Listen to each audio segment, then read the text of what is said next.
Hey, what's up? It's Grace, and today we are talking about how to overcome overwhelm and overstimulation in today's world. If you're new here, my name is Grace with creationalcodes.com, and I am an energy healer, researcher, personal trainer. I love movement, all of the things. Today I wanted to sit down and talk about sensory overload and talk about overstimulation in the body. I experience this in my life extremely often. I get confused about it because it's not very talked about. Other people don't seem to have a problem with it. But if you're watching this video, you may either have experienced it, struggle with it, or feel like it's something you want to learn about in general. So firstly, I want to describe what sensory overload is. And sensory overload is essentially when your senses are overloaded with information that your brain can't keep up with.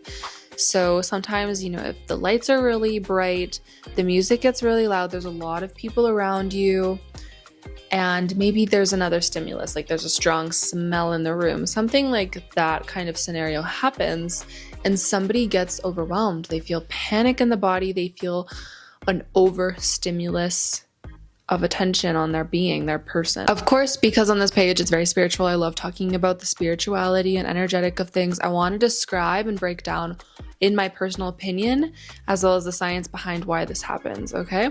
So as an empath, I personally describe myself as a very sensitive person. Naturally, I just have a hard time interacting with people who are in crazy energetic states, maybe aggression. If there's panic in the room, I feel it. What I'm noticing with sensory overload is it's becoming more and more common for us to experience very bright lights, very loud sounds, very dramatic scenarios on our televisions, on the news. There's just a lot of information coming at us all the time.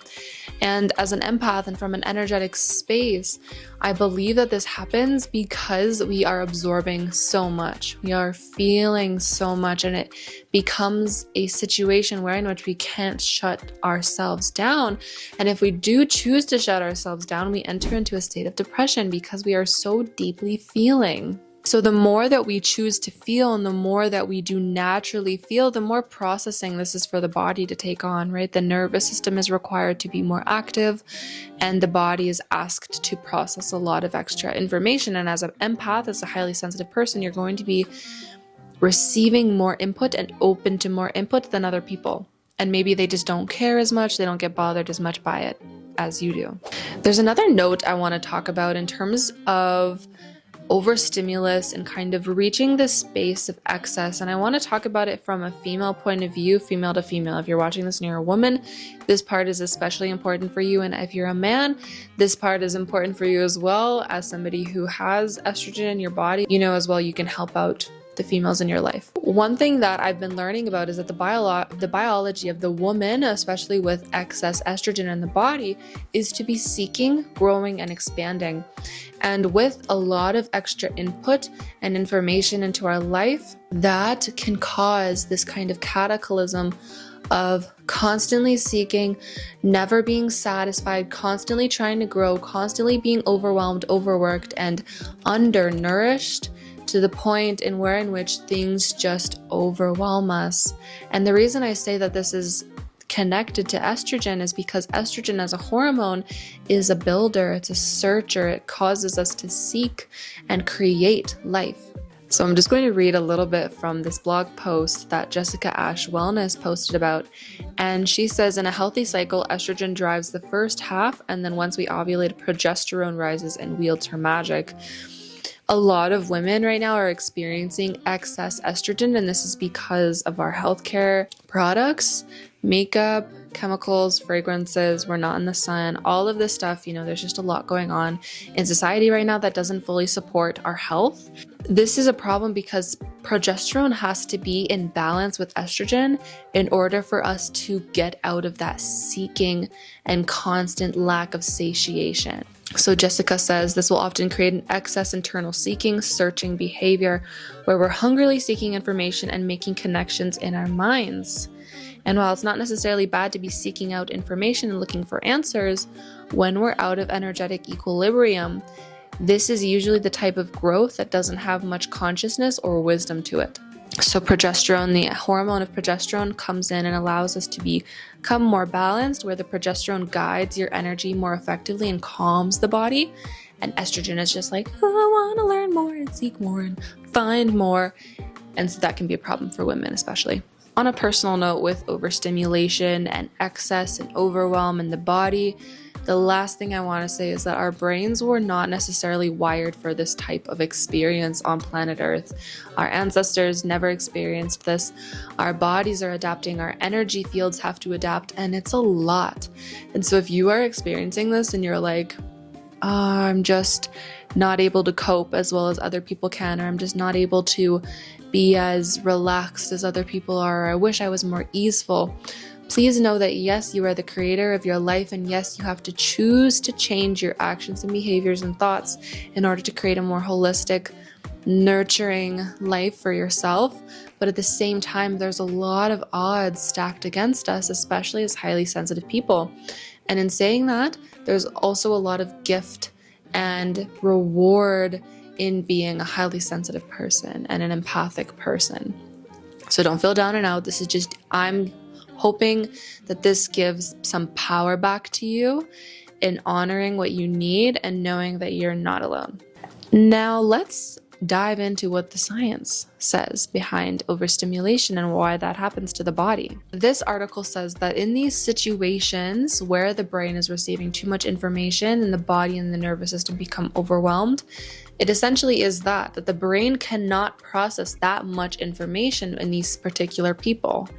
And when we become overloaded with sensory, we can receive and feel this urge of panic in the body, or the urge to leave the room or leave the space or leave the person that we're talking to, because the body doesn't feel safe and the brain is almost short-circuiting. So this is some common symptoms. If this is helpful for you, please take it. If this is not helpful for you, I'm not diagnosing you. So we can have the inability to ignore loud sounds, strong smells, or other type of sensory input, a sense of discomfort, anxiety, fear, extreme sensitivity to clothing or other textures, feeling overwhelmed and agitated, irritability, loss of focus, restlessness, stress, and insomnia. So the conditions linked to these symptoms specifically, right, range more on the extreme diagnoses, I would say. So we have autism, which we know is becoming more and more popularized, and these children are coming on to earth with very beautiful messages for us, right? And they are very highly sensitive people, and they receive a lot of information and they feel very deeply, and it's overwhelming for them. So I'm not saying that you are on the spectrum or that I am on the spectrum, but that is linked to this condition. Another one is ADHD. In terms of ADHD, people with ADHD and sensory input, the reason that this occurs is because the sensory inputs compete for attention in the brain, which may trigger sensory overload, right? So people with ADHD are already thinking about a lot of things. They're already aware of a lot of things.